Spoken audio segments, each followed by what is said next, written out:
और आप देखना शुरू कर चुके हैं स्टार टीवी बिहार। मैं आपके साथ सरोज सिंह। अगला 48 घंटा क्या बिहार की सियासत बदलने वाली है? क्या होगा बिहार के सियासत में?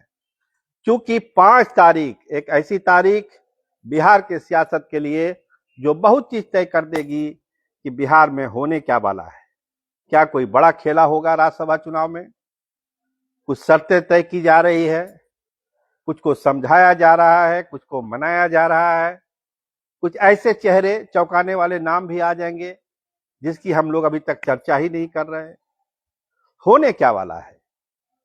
निशांत को लेकर नीतीश कुमार पर एक बड़ा दबाव है कि राज्यसभा में उनको लाया जाए।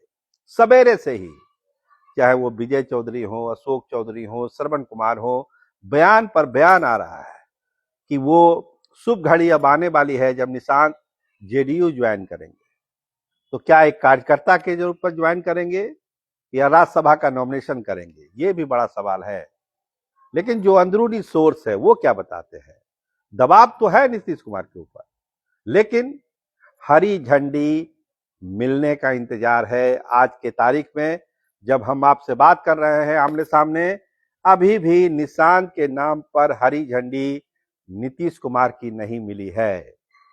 क्योंकि परिवारवाद जो एक आरोप लगाते हैं नीतीश कुमार, दूसरे नेता भी, क्या उस खेल में वो शामिल हो जाएंगे जिसका विरोध लगभग हर मंच पर, चाहे वो लोकसभा हो, पब्लिक रैली हो, विधानसभा हो, हर मंच पर नीतीश कुमार परिवारवाद का विरोध करते रहे। तो क्या निशांत को लेकर ये जो आरोप लगता है दूसरे पर वो लगाते थे, अगले 48 घंटे के बाद तो इन्हीं पे लगना शुरू हो जाएगा कि आपने परिवारवाद को बढ़ावा क्यों दिया।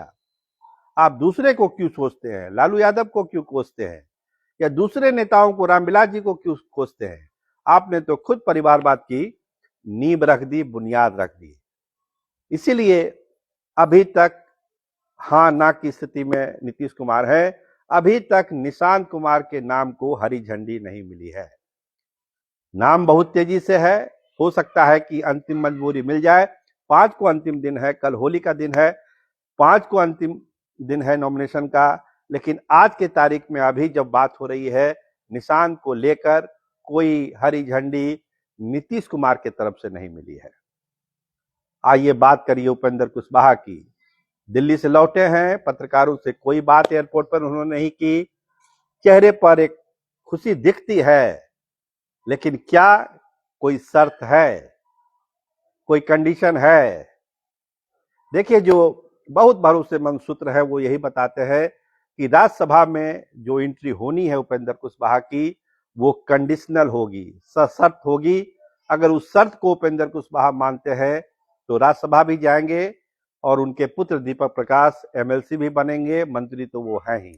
लेकिन जो शर्त है वो शर्त उनको माननी होगी। 6 महीने की एक मियाद उनको दी गई है उस शर्त को मानने के लिए। अगर वो मान जाते हैं तो अच्छी बात है, आप नॉमिनेशन भरते हुए देखेंगे उपेंद्र कुशवाहा को।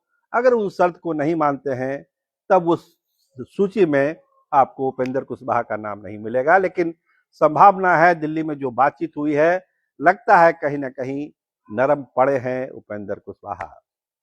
तेजस्वी यादव क्या कर रहे हैं? 5 नाम लिया जा रहा है, रामनाथ ठाकुर का तो नाम है ही, निशांत के नाम की चर्चा है, उपेंद्र कुशवाहा के नाम की चर्चा है। एकदम साफ समझिए, अभी तक किसी नाम पर अंतिम मोहर नहीं है अगर रामनाथ ठाकुर को छोड़ दिया जाए तो। बीजेपी के तरफ से पवन सिंह और जो नाम चल रहा है संगठन से जुड़े हुए लोगों का, वो तो अपनी जगह पर है ही, ताबड़े जी का। लेकिन क्या बीजेपी उपेंद्र कुशवाहा को अगर बैक कर रही है तो क्या नीतीश कुमार की भी सहमति है? ये भी समझने की बात है। क्योंकि एक चीज जानिए, 3 विधायकों का अभी भी शॉर्टेज है।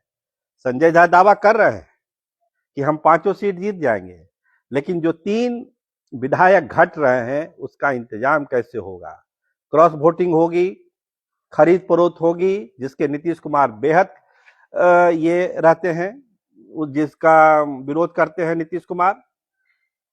तो इन सब बातों पर भी ध्यान देने की जरूरत है कि पांचवा उम्मीदवार तो खड़ा हो जाएगा, लेकिन वो जीतेगा कैसे?